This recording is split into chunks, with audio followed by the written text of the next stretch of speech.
Hey, I am here with Andrea Saruk. You are from Debt Solutions 24/7. My name is Taylor. This is Hack and Company at Remax River City, and we want to make sure that everybody in these times of uncertainty gets to all the help that they need. So, a time like this in January, we thought that it was just appropriate. Let's open the conversation about those challenges related to payments. Now, Andrea, you have been helping people for quite some time when it comes down to helping them structure their debt to get it in control. And one of the things that you feel as though is a big part of your work is approach. Like a lot of people are feeling vulnerable in talking about these things at all. How do you like to start that conversation, or how does that conversation start? Oh, yes, thanks, Taylor. You're right. People do feel ashamed or embarrassed about their debt, but you definitely don't have to feel embarrassed. I am here to help people navigate through and to see the light at the end of the tunnel. So it is a very difficult conversation to have at first, but it's solvable. We can solve the debt issues. We can get you out of debt and have you seeing the future brightly, which is what is so important. I'm here to help you, not to work against you, for sure.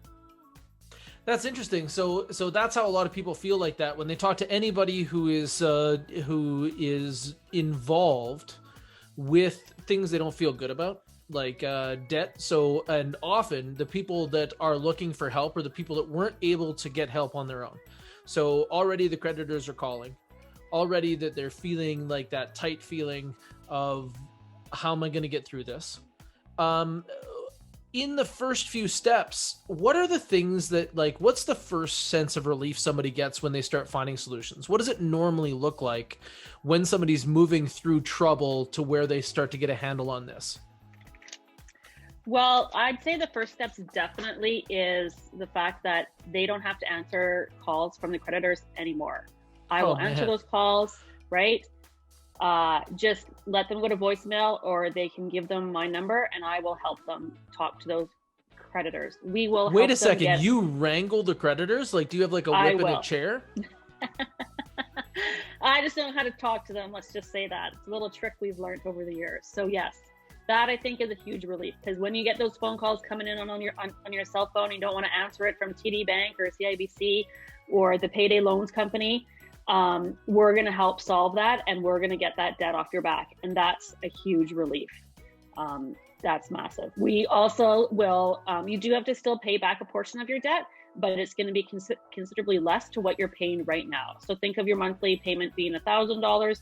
We'll decrease it to something more manageable, $300 to $250 a month. So it's manageable, and you pay back that debt with zero interest. And that's so key and important. So you're saying that some people are experiencing somewhere between 65 and 75% relief on the monthly payment? Yes. So we negotiate with the creditors an amount that is feasible with your budget, because we'll go over your budget, your income and expenses. We make an amount that is that you can manage, right? Because right now those people can't manage their debt. Unfortunately, it's just gotten way above and over their heads. So at least we'll pay back some of it, and we don't pay back, but we just can't pay back all of it. You'll never be able to pay back all your debt if you're just constantly paying the minimum payment and your interest rate is 20%. Yeah, so I hear what you're saying. A lot of these things are good decisions at the time. Some of them might not be good decisions at the time, but they can't be seen as that being the case. Because they stack up, right? Like if you end up getting a couple of loans and then the credit card starts to creep up a little bit, and then maybe you signed for something on a year, no payments, and then the payments kick in and you experience any income uncertainty, that's like the landscape that you're navigating in. So when somebody comes to you, that's how you feel that they know they're up to their neck, is that what they're able to service is only the minimum payment. And if we were to actually do the math on that, that's basically never going to be a repayment plan. Yeah, it's just not a repayment plan. Exactly. And getting into more debt is not the way to get out of debt either. It's, you know what, let's figure out what you owe. Let's negotiate it down, pay it back over a certain amount of years, and then you're done with it. And then you can start rebuilding your credit and looking at your budget. A lot of these people, they've just hit some tough times. Maybe they've lost income due to divorce, or they've had a job loss recently or hours been cut, and they don't have the same income coming in versus their expenses anymore, but they haven't looked at it. So let's look at that. They may not have see how looked we at can it, help. and the structure might have been set up like most people would not be able to qualify for the loans as an individual that they are as a couple, right? So Right. then when that couple dissolves, the structure that was originally set up when those agreements were set doesn't exist anymore. So trying to kind of get that round peg into that square hole isn't going to work either. And I'm hearing something from you. You're saying that like in this circumstance, we got to negotiate. And a lot of people would be like, oh, if I negotiate with my creditors, then my credit is screwed. Can you talk to me? Like, I think that a lot of people that would be engaging in this type of practice are saying, okay, I've already missed a few payments and I need to get past this issue right now. Like it's almost like a survival mode. And then you're talking about a future of rebuilding. So in this case, that's how you see it, is you're like, you got to rip the Band-Aid off quick. So yes, so what we do, they've already missed payments. Their credit rating is going down slowly, doesn't matter anyways. So what we do is let's start fresh. You know what? Let's negotiate with these guys, start paying them back, and then I will help them again, start their credit back up. So I will help them. You will get out of this. You will not get out of this if you just continue to be on the wheel that you're on, not paying. So you're better off to just say, you know what? Let's cancel these cards, pay them back over X amount of years, start rebuilding my credit, work on a budget that is feasible, and try not to overspend again. That's it. That's all we're trying to do, right? Figure out how we can make our income and expenses match. Yeah, like a program. Like maybe if you want to be that active, you can eat that much food, but if you're not going to be that active, then doing that much isn't going to work for you. So let's take it through a little bit of timelines, because a lot of people, when they're in this experience, they feel urgency. So how I would know it's time to talk to somebody about consolidation is that water rising feeling. To where when I take a look at like the different ways that I can do this, or the different ways that I have been trying to do this, that's no longer functioning. And I know it's a matter of time before this kind of is unstable. So that would be the timeline that I'm reaching out with you. I've got these phone calls that are happening with me, and then I start talking to you. When am I going to start experiencing this relief? It sounds like it's right away, because you're going to take those phone calls away, which is a big part of my pain and pressure. I am. I'm going to take that pressure away right away. I will talk to those people, and it just all depends on how fast we can get the paperwork together, because there's obviously a bit of work that needs to happen on the client's end, and it can happen from anywhere from 1 month to 3 months. 3 months is a typical process, just because it takes time to get all the paperwork. But I will deal with all of the creditors at that time. And then we will start a budget, and we will start looking towards the future of how we can rebuild and how we can get some credit rating back. And that's the key. It's hard to know how to get that back. It's this big, digging into it, like timeline wise, once they start getting that relief and then you start negotiating with the creditors, how long is it before you've made your arrangements and they have a plan? It can be as short as 1 month and as long as 3 months. I try to get everything done within 3 months. That's the longest that I typically would like to. Maybe we should, expectation is a couple of months then? Like around 60 days, you would have a plan and starting to be making progress to move through the repayment period. So then there's going to be a period of time where you're clearing this consolidation loan and starting to maybe use that time to set those practices, like being like, oh, the reason this didn't work out is because I was setting a budget that didn't match with my reality. And yes. or I didn't have a budget. I was just navigating by feel, which means that you will likely use up all your resources. So with those things, what kind of tools is available for somebody who might feel as though they'd be heading this way if they're not there already? How can you start to get an understanding of what a household budget would look like if you don't have one? Like contact me for a free consultation, and I'll put it into my little budget spreadsheet. And I love doing that. I love putting a budget and then towards the actuals, and then finding where that extra money is, or where maybe you need to cut back as well, right? There's places to cut back. And the whole point here is to put it down on paper, look at it every month, review it, and you're going to feel good because chances are you're going to be able to come out of the red and into the green. And that is so important. And it's really about just, seeing where the end is and looking forward to the future, right? And that's where I'm here to help 100%. And I love doing it, and I love helping people, and I get so much gratification from that people end up smiling at the end rather than frowning when somebody calls. So this is something that you've done for people many, many, many times. Can you tell us a little bit about what your experience is, maybe confidentially, not with names and so on? We understand what type of work you're in, but can you tell us about some of those happy endings, or what those processes look like for individuals? Oh yeah, there's so many. I mean, so a typical client of mine is going through a divorce, maybe had job loss as well these last couple of years, couldn't pay the credit card bill, couldn't pay the line of credit. All of a sudden there's $30,000 in debt. She's not paying it at all. Just trying to breathe and come above water has been a huge thing. And then she gets a notice in the mail that it's gone to the lawyers, and she's getting very stressed out, very upset. I come in, I say, if they call you again, I will talk to them. Let's negotiate this debt down so it's a reasonable amount. You can pay it off, and then we'll get your credit back up, and makes her feel so much happier. So this client now can pay back the credit. The lawyers are done with. I deal with it all. She doesn't have to deal with it at all, and she can see the light at the end. Plus, wow. A lot of it is giving positive reaffirmation that things are going to get better. Things do look better, right?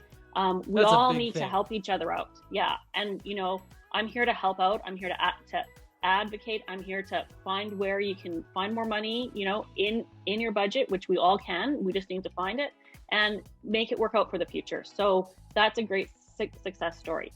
Another one I recently had was, unfortunately, when you're younger, sometimes you end up getting some, like a credit card, going on a trip, and then never paying it because you don't realize that you do have to actually pay it back. And then you get a car loan, and unfortunately your credit is really bad, and your car loan interest is over 30%. Well, you are never going to pay that off. Like, that is just sounds like a disaster, but you're ashamed, you're embarrassed, and you don't know who to talk to. I can help you out with that. I helped out this client. I feel so bad for her because she's so young and she'll never pay off this car with a 30% loan. We found a new place that she can borrow the money against, less interest rate, and she can pay it off in 2 years. Oh, interesting. So you were able to take somebody that was in a bad loan and help them get outfitted into a better situation. Because there's some real 100%. Sharks out there. Like 30% is higher than credit card interest, like 50% higher than most credit card interest, from my understanding. So you're talking about this is the people that I'm specifically against. There's a difference between helping people and helping yourself to people, and I think that there's some of these things obviously are a means to an end. But some of them are just products out there that really are to take advantage of people that are not positioned well. And it's unfortunate with things like finances where our culture says that we don't talk about these things openly, right? And you're saying that, a lot of people, they should be able to have a community of other people maybe that have had this family transition to divorce and said like, hey, this is the way that you have to have the conversations in order to start this process.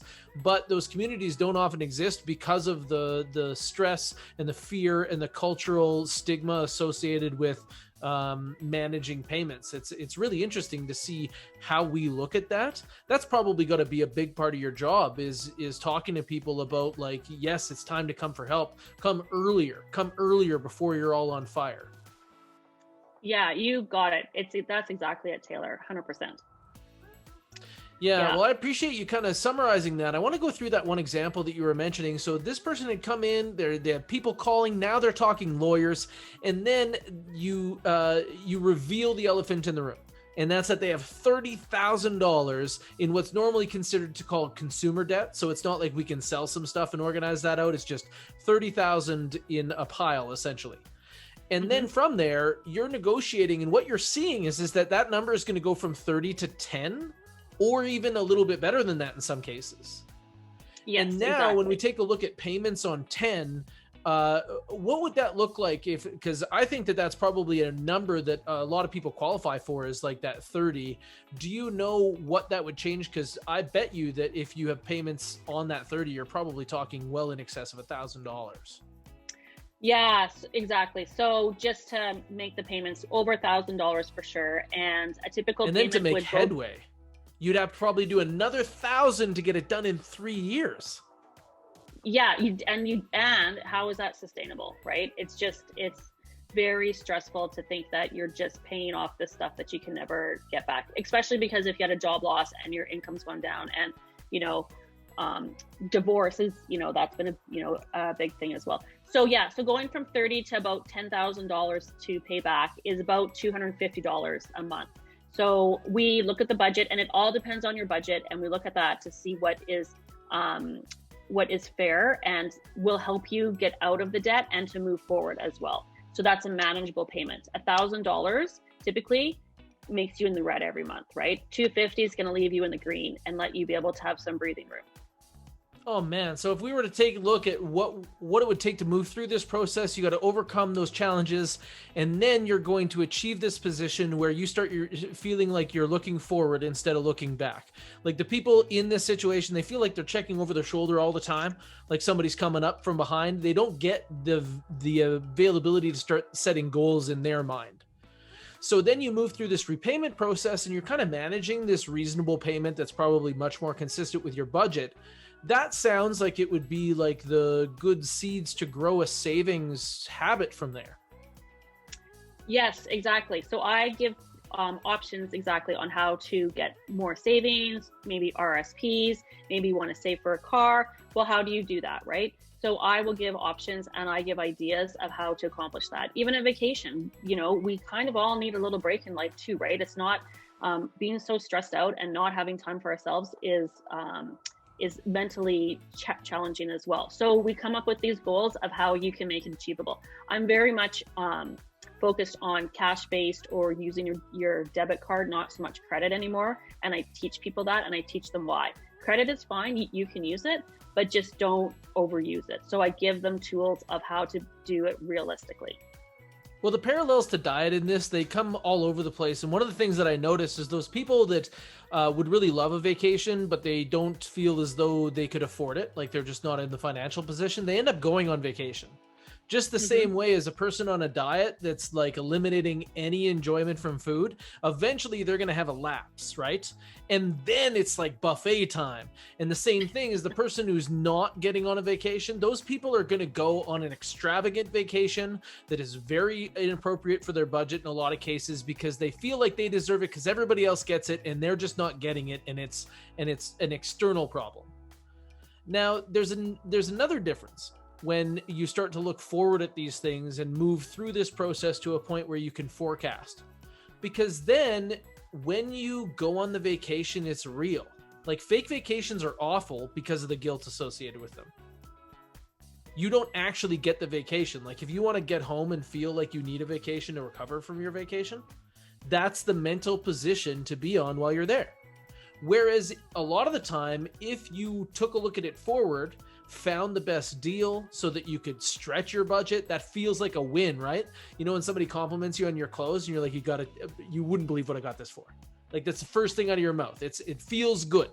And then while you're going on the vacation, you hit it. You may even feel as though the people around you probably didn't get there as well as you did. That's a great vacation to me. That's like a real vacation. Yeah, exactly. And you know what? That's exactly it.